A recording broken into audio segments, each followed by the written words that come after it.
Africa Science Dialogue, closing the gap between science and... Welcome to yet another episode of the Africa Science Dialogue. And today we want to discuss Africa and its livestock. Definitely from the lenses of biotechnology. And there is a lot that we're about to hear from our guest today, who is Professor Vivek Chagunda, a full professor in tropical livestock genetics at the University of Edinburgh, and director of the Center for Tropical Livestock Genetics and Health based at the Roslin Institute, Easterbush campus, the University of Edinburgh. Professor Chagunda was chair of animal breeding and husbandry in the tropics and subtropics at the University of Hohenheim, Germany. During part of that time, he was director of Institute of Agricultural Sciences in the tropics. He's an animal breeding and quantitative genetics expert, and he'll tell us more about that. And he has pioneered research on developing innovative techniques for quantifying, measuring, and defining phenotypes for difficult to measure traits related to disease resistance, adaptation, resilience, and enteric methane emissions. And he's explored the role of these phenotypes in genetic improvement of livestock. There's so much to hear about Prof, but I will let him tell us exactly what it is that he does. His other research and faculty experience comes from the University of Malawi, University of Göttingen. I hope I pronounced that right. That's right. And several other institutions that he has served in. And Prof told me to remember first and foremost that he is from Malawi. Welcome, Professor. Thank you very much. Thank you. So, Prof, let's start with this. For a layman, quantitative animal geneticist by training, and all the work that you do at the Tropical Livestock Genetics, what is that? So, in simple terms, if you have, say, 100 animals, you want the next generation to be better than that population of 100. As such, then you want to select the best animals to be the parents for the next generation. Now, when you just look at those animals, you can't tell who is good, who is not, in terms of the traits, in terms of the attributes that you want from those animals. Mm-hmm. In that case, then you measure what you can see, but from that, you do calculations. That's where the quantitative genetics comes in.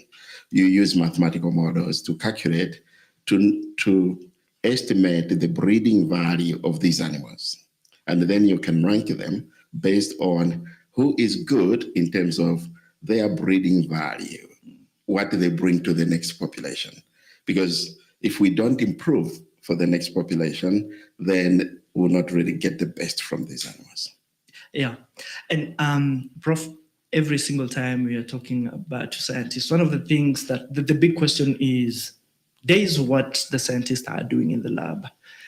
Do you feel like the true value of what you do is appreciated? Does it end up reaching the end user? And if not, what are those hurdles that make the translation to an end product difficult?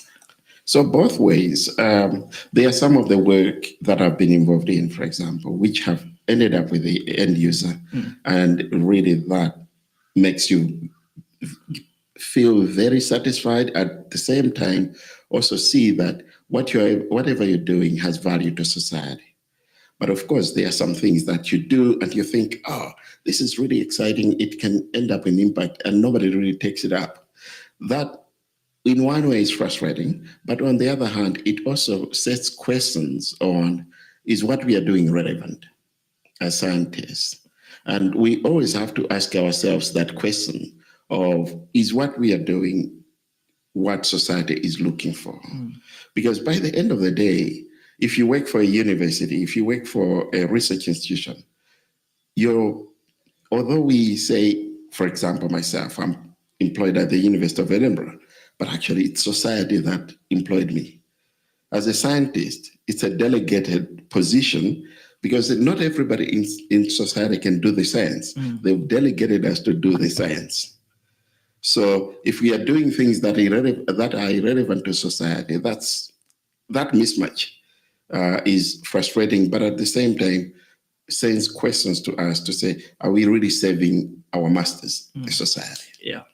And do you feel like, for example, the the difference in the adoption or how like society ends up benefiting from this research? Is there a difference between how that happens in Africa and outside Africa, say in Europe?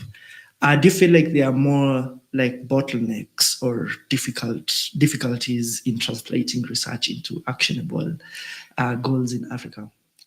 I wouldn't generalize to say Africa, but I would also say that it depends on the level of education and awareness. And when I talk about education, it's not about going to university and getting degrees and all that, but how aware is society about what scientists are doing?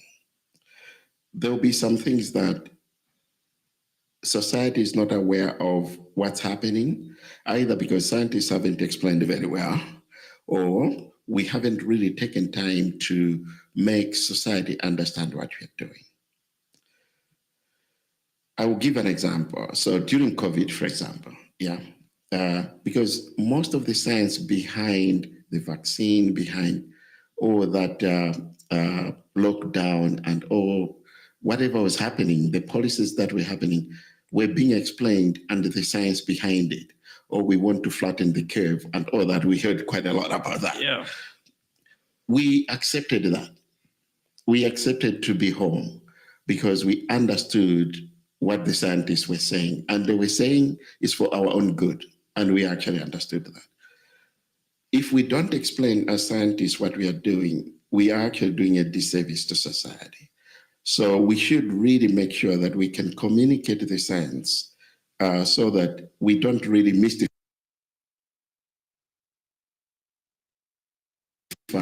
and that be uptake of what we do. And of course, coming back to the second point, yes, there are some things that are easily uptaken. And in livestock, for example, if you talk about feed and innovative feeds, people uptake that because very quickly they see the growth rate of their animals changing. Genetics, on the other hand, it takes a long time. And we need to explain that as well, because they can see a geneticist really working hard in the lab, really working hard behind the computer with a lot of data, but they don't see the results because genetics takes a long time to start seeing the progress. And we need always to make sure that we can explain that. Yeah. But beyond, yes, I get you, Prof. And I think this has been a concern that we've been having, that scientists are not communicating exactly what they're doing in the most efficient way, so society does not actually understand very well. But we also feel like there is a concerted effort by whatever groups there may be to create that kind of, problem so that the information doesn't reach the people. In what case I would ask you, what do you think about misinformation and disinformation in scientists' line of duty and how it hampers adoption? And have you encountered that to a level that you probably are conscious of it? Oh, yes. I mean, with every kind of innovation, there will be people who are skeptical. And scientific innovations are not immune to that. So as director of Center for Tropical Livestock Genetics and Health, CTLGH, we have a big team of scientists working with us, some in molecular biology, biotechnology, quantitative work, and some working towards what we call the farmer-facing initiatives. The thing is, at any one of those points, yes, there can be misinformation. In this age and era of social media and all that, that's even worse. Biotechnology, gene editing, as an example, can really be miscommunicated and misinterpreted. And yet it's actually just like any technology, and we are using that in CTLGH. When used very well, it's really good because it accelerates the science. Like I said, genetic improvement takes a long time. The generation interval, the time between an animal being born and that animal having its own progeny, its own babies, is always a long period. And that affects the genetic progress. Things like gene editing help us reduce that. And yet, everybody just thinks, oh, gene editing, you're doing things that are not good for us, that will damage our food, will damage us. But actually, when you think about it, it's just like any tool. It's just like a knife in your kitchen. If you use it very well, you can really enjoy the steak that knife cuts in the kitchen. If you use it wrongly, you can actually even cut your own finger. So, like any tool, has positives and negatives, but we try and use the positives. But I'm thinking in this case, going by the knife example, I'm thinking what scientists are doing is using the knife the correct way. But there's somebody who is deliberately trying to convince people that the knife is not being used the correct way. Do you think, because I kind of feel like there is more disinformation, like deliberate misinforming the people than actual innocent misinformation. Why do you think this is so, like, advanced? Because the people who are doing this are people who cannot explain exactly what's happening and tell you this is why we are against it. Yeah. They just keep on fueling it and saying it's cancerous, it's bad. But if they are told to explain how bad it is, they probably wouldn't. Where do you think this comes from, Prof? So, like I said earlier on, scientists, we are basically employed by society. So you cannot really be employed by society and want to damage or destroy that society. Right. But there's that misconception to say scientists are on their own, they try to do things that just excite them and they want to experiment on everything and anything. No, it's not true. Actually, we are guided by ethical provisions. Every experiment we do, even in CTLGH, goes through the ethics committee.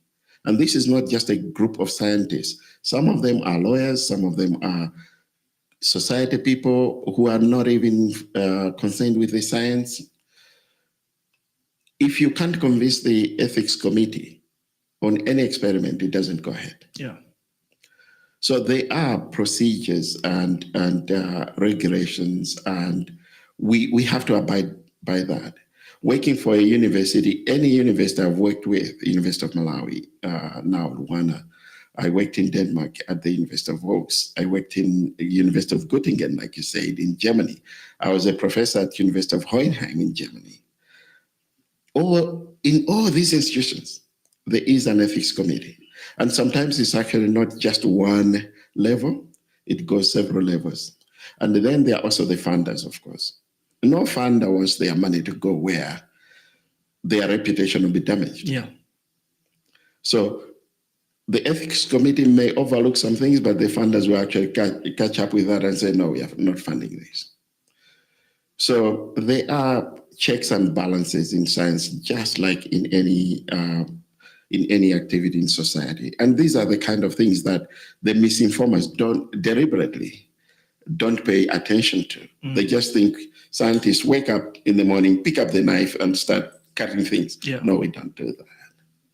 And Prof, at CTLGH, it's a collaboration between 3 organizations, right? That's right. And you speak about the synergy. I read somewhere you speak about the synergy, but more to that is how the solutions are actually farmer-oriented. So you have to first go down to the farmer and get exactly how do you manage to do that? Now that the usual misconception or belief is scientists will go to the lab and probably discover something and then bring it to us and tell us, wait a minute, we discovered. How do you manage to put farmers into or whatever kind of farmers, livestock, like for you, I know that's your main area of interest. How do you manage to put them into your, decision making, your planning, your research? Yeah, so that's a very good question, and you are right. CTLGH is a consortium from University of Edinburgh, the Rosalind Institute, International Livestock Research Institute, and SRIC, which is Scotland's Rural College. Now, what we do before we start any research activity is using these 3 organizations. So ERI has a good network of scientists and also national partners. We get information from there. So, for example, currently we are concentrating on 3 species: cattle, which include dairy, um, chickens or poultry, and also we are doing work in small ruminants, sheep and goats. To concentrate on those three, we got information that these are the main economic drivers, at least in the livestock sector in most African countries. So that was the first one. The other one is one of the major problems that other players are not looking at is the genetics of health. So we are concentrating on the genetics of health. Of course, we are also doing genetics of productivity. So if I quickly give you an example, in cattle, we have diseases like East Coast fever. For a long time, they've been devastating our farmers. So East Coast fever, in any population, you end up losing a lot of animals when that disease strikes. There are vaccines, people are trying to do different interventions, the disease is still there. What we are trying to do in CTLGH, because we know that some animals will still survive even when there's an epidemic. What's making them survive is the genetics of those animals. So we are trying to now study the genetics of those animals. Can we identify the genes responsible for resistance to that disease? And then can those genes be used, or that information be used for breeding purposes? So we have a population that if it's not resistant, at least it is resilient to that disease. So we get the information from the countries, from the member states, move it backwards into the lab. So for a long time, people talked about lab to land or lab to plate. Our approach is from the land to the lab, back to the land. That's how we try and do our work. Which I believe makes the end user more convinced of the product that's coming out. And of course, it ensures that all their problems they feel their problems are well addressed. We can't address all their problems, but yeah, we are trying to deal with most of the problems. And we are also trying to prioritize on what are the major problems. I know that since we started 10 years ago now, this year we are celebrating 10 years of CTLGH science, things have moved on in terms of there are other diseases that have come up. So we have now to start looking at which are these other diseases and how can we intervene with genetic tools. Yeah. And beyond diseases, we had discussed something about drought, Yes. the condition that was in the southern of Africa last year. And in some cases, the governments had to cull actually even wild animals to feed the population. What do you think? How do we get sustainable in the future in the instances of droughts without having necessarily to look into our wild, So areas? that's a real practical example, and I actually experienced it myself. Like I said, I'm from Malawi, but actually I also have roots in Zambia. And I was in Zambia last year, and yes, we saw farmers literally having crop dying in the field, animals not having enough feed. Where the science comes in is, can we start identifying animals that are resilient to droughts? And we are doing some of that work currently in CTLGH. We've just finished through some of the PhDs, for example. One of my own PhD student has just finished looking at resilient animals in the dairy sector in Kenya. Who are they? What are they? What are their characteristics? So that we can start taking that information further to say, are there some genetics that make animals resistant to heat stress, to drought, to water stress? And unfortunately, when there's a drought, it's not just water, feed, and heat that stress the animals, diseases are also coming in. So it is a real big one that we are looking at, resistance to drought and also to environmental changes. We know there's climate change, it's already affecting farmers. Do we have products of animal biotech in Africa? Product of animal beta for Africa. Biotech. Biotech. Yeah. So the biotechnology is really good in that sense. Because once we identify these animals, they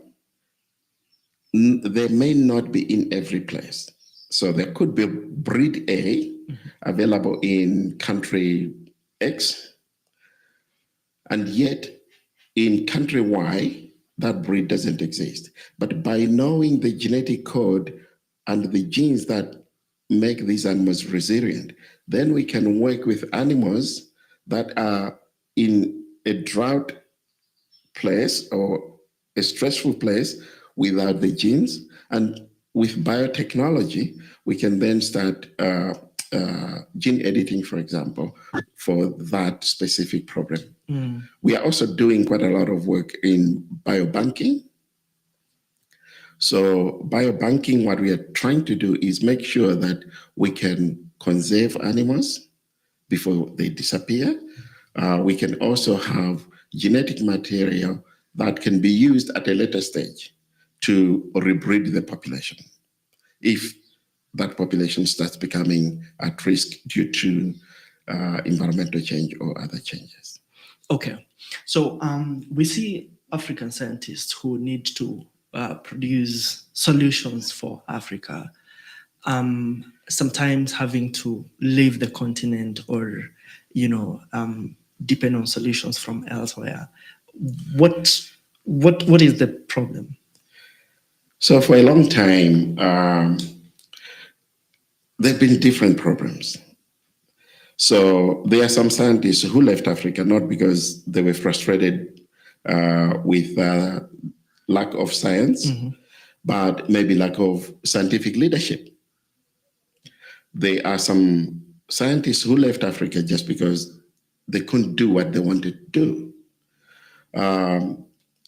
There are some scientists I've met that have left Africa who have told me that I've left because I was the only one in my field, in my country. So I did not have a cohort of people working together with. Because science is really a collaborative endeavor. Yeah. And most of the time, when you're all by yourself, that really can frustrate you as a scientist. So people have left for different reasons. But times have changed. Most of those that left Africa are now giving back to Africa. So for a long time, we talked about brain drain. That has changed a lot. It's becoming brain gain. I'll give you an example of my own work. Right. So when I left Malawi, I went to Denmark and worked there. Some of the work we did in Denmark, which was really high spec kind of science, we translated that and started doing, so very practically, we were using computers to predict diseases in cattle using biomarkers or things found in milk. We translated that and started a project in Malawi to start measuring things using a mobile phone. So now there's even one of my students took that up as a small company that is working with farmers to detect disease and treat that disease. This to me is brain gain. The other example is recently we developed a technique for measuring methane from cattle. Methane contributes to climate change because it's a greenhouse gas. That technology we developed when I was working in Scotland, in the cold and wet Scotland. But actually, that technology is what ERI are using now in Africa, and they've been measuring from more than 4 countries methane emissions. Very difficult to measure, but now they can actually get that information from smallholder farmers using a technique developed in Scotland by a Malawian. By an African. Yeah. And that information is now being used to start knowing or selecting animals that are low polluters in Africa. So there are these kind of examples. The other study we did as well was, would it be of benefit if different countries started a breeding program together? ABNet, which is the African Animal Breeders Network, picked that up. And now they are using, or they are promoting the multi-country genetic evaluations as one of their pillars. It's work my PhD student did in Scotland based on data from Kenya, South Africa, and Zimbabwe. So these are practical examples where a scientist who left Malawi into Europe has been doing work in Europe, which has very big relevance to Africa. Yes. And for me, that I would call it brain gain. Yes. And also not just doing that study, we are training a lot of young scientists. Most of my PhD students are actually Africans, not from Malawi, or not only from Malawi. There have been some from Malawi, but also from other countries. I've had PhD students from Nigeria, from Ghana, from Kenya, from Tanzania. So that's contributing to the continent. Yeah. And I'm not the only one. I've seen a lot of other examples where scientists are doing the same. Okay. Now, on that research on methane gas from cows, I believe, there's been a lot of misinformation flying around that you might probably know about. What do you think about it? So again, that's really a good point, because that misinformation comes from, I read one article, and even the article itself was confused. And I was even wondering, how did the editors of this publication really allow this publication to be out? But anyway, we are not into that. The thing is, methane contributes to climate change. And cows or ruminants or cattle, sheep, goats, they produce methane on day-to-day basis, every minute, because that's how their digestive system work. They use grass and all those things that you and me cannot eat. And then they convert that into food that you and me eat. So, for example, this morning you might have had a glass of milk for your breakfast. That milk 2 days ago, 3 days ago was grass. If today, in the morning, somebody brought grass to your plate, you wouldn't have eaten it. But actually, indirectly, that's what you had for breakfast. Now, in that process, they produce methane. The misconception is on ways in which we can reduce that methane. It can be reduced by feed additives, by selecting animals that are low emitters, by managing the animals well, by reducing disease, because sick animals are still producing methane, but yet they are not productive. Yeah. So by reducing disease burden in any population, you're actually also reducing methane per product that those animals are producing. So there are different strategies. Explaining how these strategies work is really important. Our own work is geared towards selection. So not intervening in any case, but just selecting animals that are already naturally producing low methane and use them as parents for the next generation. Yeah. You might have had the specific misinformation campaign that was in Kenya itself, where it was said that there is a drive to prevent cows from fatting and therefore emitting methane. And the farmers went all out saying that we don't want our cows to be vaccinated because we want our cows to fat. What about such a specific example where farmers get so misinformed, and now it's a battle between a scientist who is probably doing exactly what you're doing because you understand the effects of methane, and a farmer who is hell-bent on not having their cows tampered with at all? Exactly. So even one of the misinformations, even in that discussion already, is that a lot of farmers or a lot of people believe that methane comes from behind the animal. It doesn't. We proved with our own work, 95% of the methane, 95% of the methane comes from the mouth. Yes. They actually burp it out. Yeah. It's because the rumen is right. So you remember cows and and some other ruminants, they regurgitate the feed they eat and then chew it back. In that process, they're also eructating or burping, and it's every minute they're just burping it out. Now, that's one misinformation, and science proved that no, actually, most of this methane comes from the front. Now, the other thing is, how do you reduce that? You don't reduce that to 0%. You can't, and you shouldn't, because it's there for a reason. There are several good reasons that animals produce methane. For starters, that's how the microbiome is called, but it's really just the small bugs that are in the rumen that digest that feed. That's how they will survive. They have to survive in an environment where there's that methane. So if you reduce it to zero, then you are killing the whole system. Reducing that is not a bad thing because these microorganisms can still live in a low methane environment. Now, it's making sure that all this information is given to the farmers. The other thing about methane, which is a misinformation as well, is that methane from cows is equivalent or is the same as the pollution that comes from cars by producing, when you drive, you produce a lot of carbon dioxide.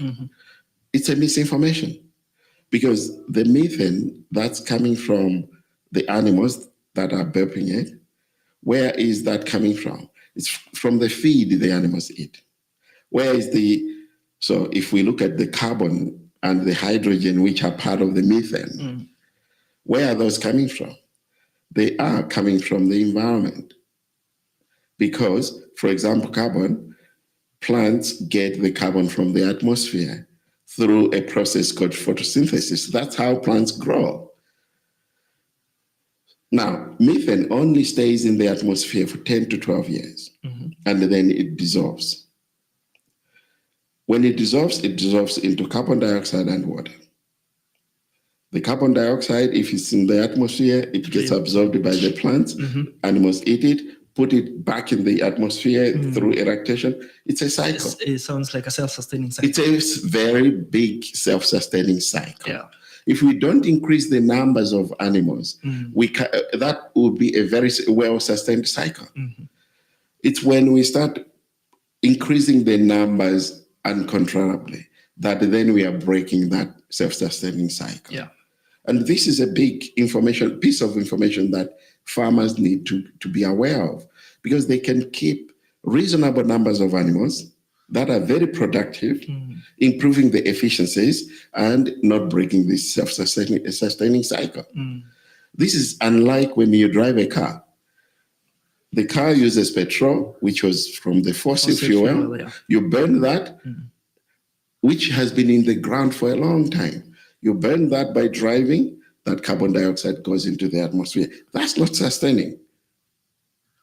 And these are the kind of misinformations that are there to say, actually, one cow produces exactly like my car, so I'm all right. No, you're not all right. You better go for public transport so that you share that carbon and then the farmers can sustain using more production efficiency in their cattle and then not break that self-sustaining biogenic cycle, as it's called. Yeah. But Prof, now we're talking about, because I think one of the biggest problems here is who delivers the message and how they deliver it and the knowledge they have on the topic. Do you think it's time that scientists rethought the career of their messages? Yes, so that's right. Who delivers the message and how it's delivered? So for a long time, and scientists are not we shouldn't really excuse them for not delivering the science very well or the message very well. For a long time, we've really just focused on, I'm a scientist, I produce the knowledge. But we should also communicate that knowledge. We should be able to speak in day-to-day language and communicate what we are doing. For some time, scientists wanted to look like, we know much better than society. We don't. We are at the same level. We are all just doing different things. It's not like I generate the knowledge that the farmer uses. I should actually also listen to the farmer to generate the knowledge. So there is really that. We talk about collaboration a lot among a scientist, but we should also collaborate with the end user, the farmer, the policymaker. We should collaborate with everybody so that we understand the needs and then go and do the science needed to deal with those needs, to target the problems that society is facing other than try to do things just because we want to do them. Yeah. When you spoke about a sustainable number of livestock that maybe farmers should be encouraged to keep to reduce definitely the, the emission of methane and what have you. I'm thinking in Africa's system where most farmers are smallholder, they'll be trying as much as possible to ramp up as much as they can, especially if they are pastoralist communities. Yeah. How do you, and we were talking about culling before, Yeah. you know, what you need to do away with, what to keep. How do you convince this farmer that it is a necessity for them to reduce their herd to this number while they feel like economic benefits come from quantity, for example, from having large numbers? And is it something that you actually usually do? Yes, so we are doing that kind of work because we also realize that you can't just go convince the farmer without evidence. We need to generate the evidence, and we have to do evidence based on research, based on data. You talked about economic gains from the numbers, but actually when you do a proper calculation of the economic gains, if you have too many animals and within that population, you also have a lot of them that are just passengers, let's call them that, you are actually losing money. So you may actually just count that, oh, I have so many animals. But actually, if most of them are not productive animals, you are losing money. The only way you can convince a farmer they are losing money is sit down, use the data, do calculations. In the methane work or in the greenhouse gas work, there is also a lot of no data kind of issue. That's one of the things we are doing. And I alluded to the fact that we developed this measurement procedure. It's not the only one. Other people are doing other measurements, but we also need data to convince everybody that we are producing so much methane, we are producing so much nitrous oxide, we are producing so much carbon dioxide. Here is a package of our greenhouse gas per animal or per product. And then we can actually have a sit down to say, which are the animals that are not producing a lot? Which ones you do, Carl? And very quickly, some of the work that I've been involved in is on decision support systems. Now we have mobile phones. Now we have technology, big computers that calculate things, developing good apps that are decision support. So the farmer can actually see that I have 20 animals. These 15 are my highest producers.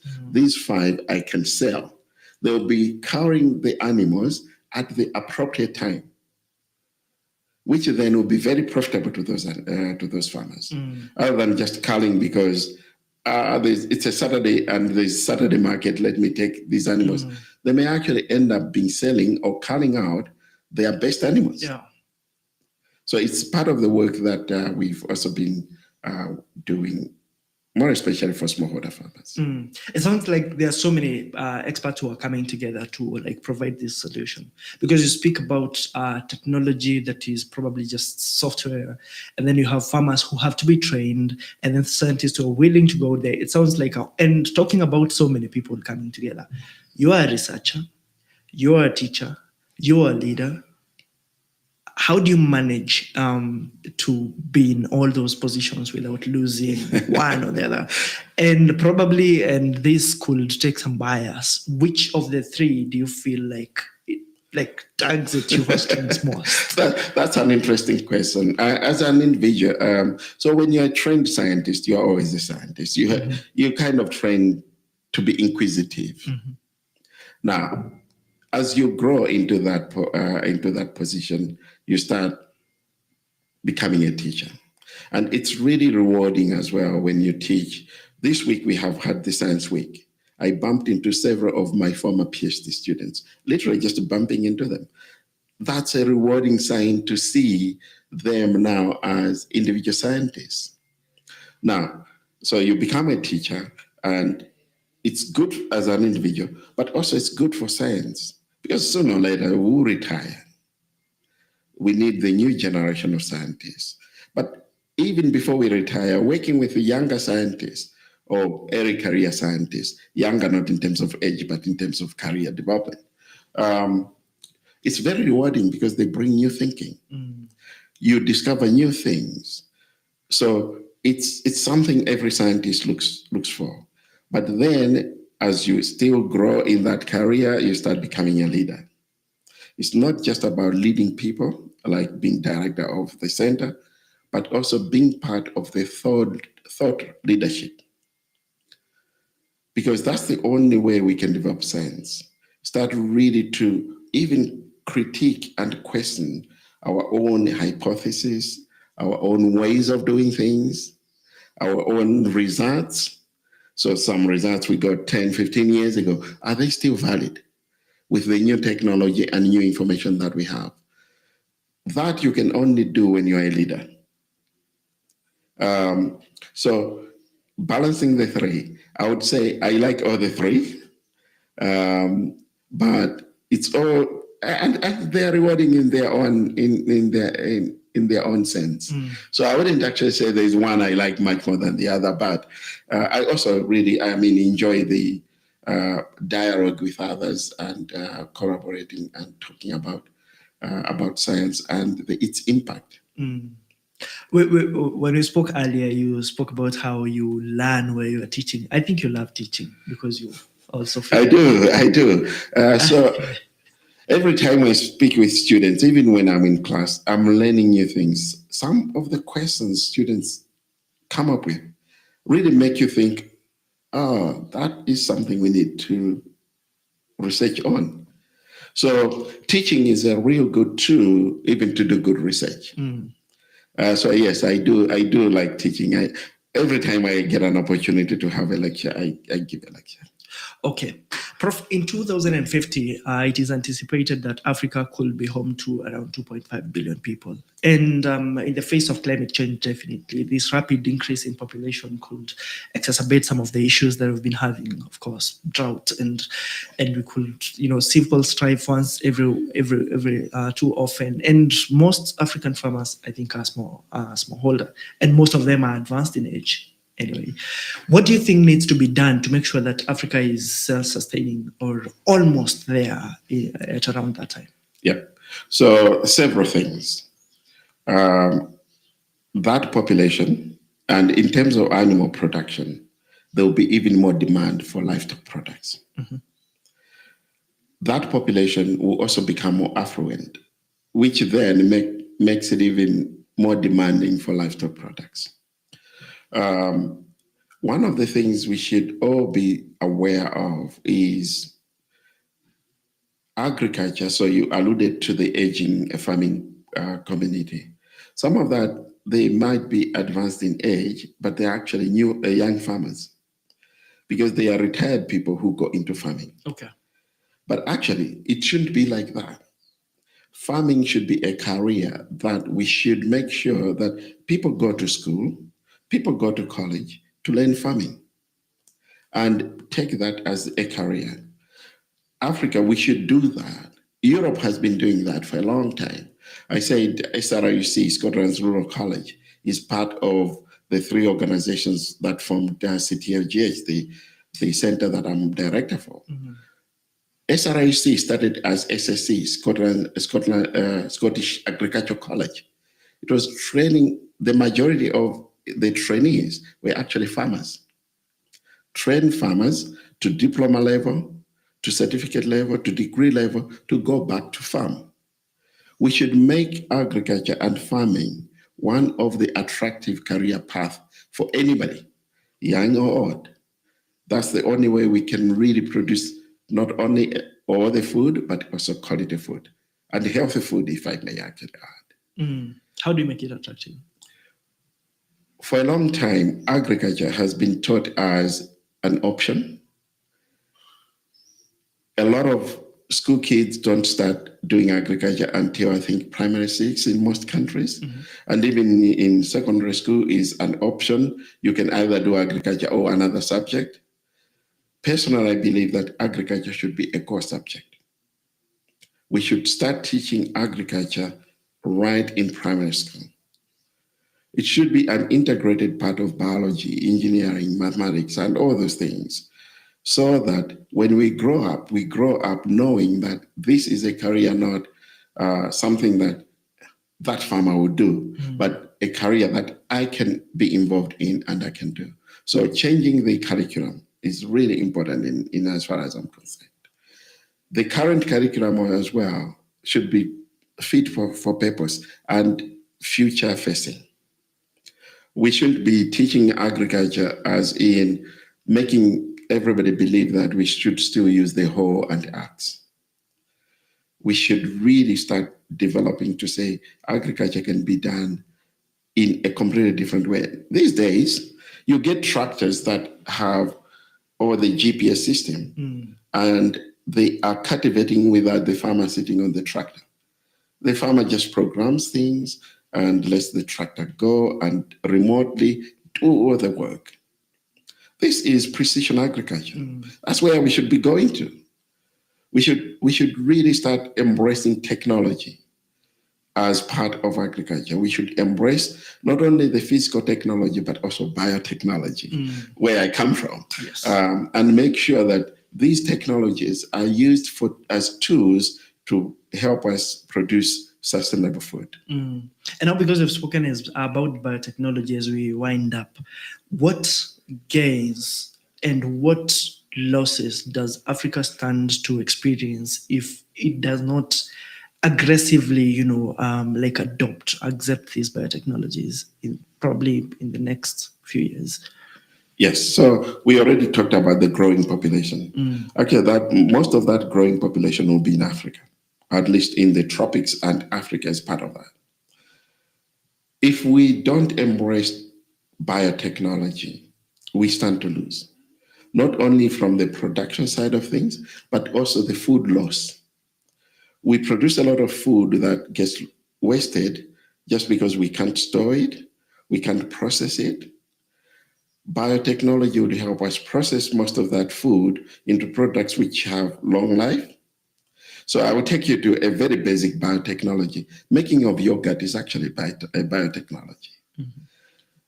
When we make yogurt from milk, we extend the shelf life of that milk.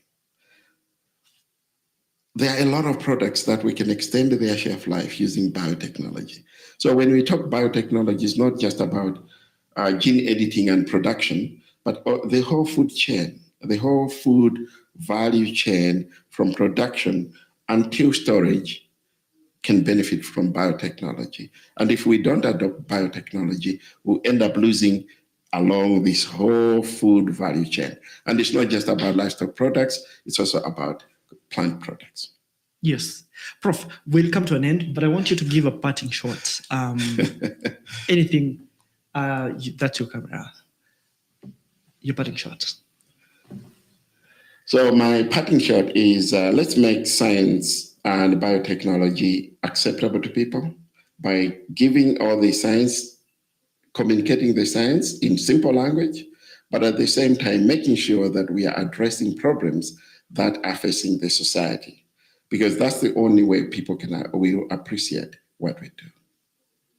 Thank you very much, Prof. I will have asked one more question about what you think about the youth, probably also as a parting shot. Young people, especially in STEM, what will you tell them? They're struggling, they feel like they're struggling today to make an impact in Africa. What will you tell them?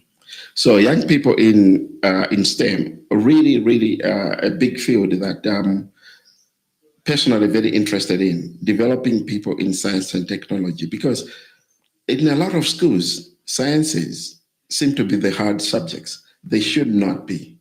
The way we teach sciences should actually be exciting to young people, but at the same time, we should show that there's a career in sciences. It's not just about learning, it's also showing that there are products at the end of it. Young people are very innovative. We should embrace innovation and make sure that innovation starts when you're very young. That's the only way people will be exciting and sustained in this career path. So yes, let's join hands and work together and make sure that we have the next generation excited about the food system. Thank you very much, Prof. Prof. Mizek Chagunda, I appreciate your coming to this Africa Science Dialogue podcast. And definitely what we are trying to do is make sure that we combat misinformation and disinformation in science across the continent. And I like the fact that you're very optimistic about chances for the young people and chances for the continent in the future. Prof said that Africa used to be told it was suffering from brain drain, but now it's brain gain. And from his own example, he comes from Malawi, he's done research across the globe, and the solutions are coming back to help Africa. The aim is that Africa in the future benefits from the talent it's bringing up today and going into the future, that it is at par with the rest of the world. And like you said, we cannot ignore the technologies, biotechnologies and every other technologies, because that is what is going to bring Africa at par with the rest of the world. Thank you very much, Prof, once again for creating time to be here with us. Thank you. I appreciate you, and we appreciate you coming today. Thank you for having me. Thank you very much. Thank you for watching and listening to the Africa Science Dialogue podcast. My name is Peter Theory. See you next time.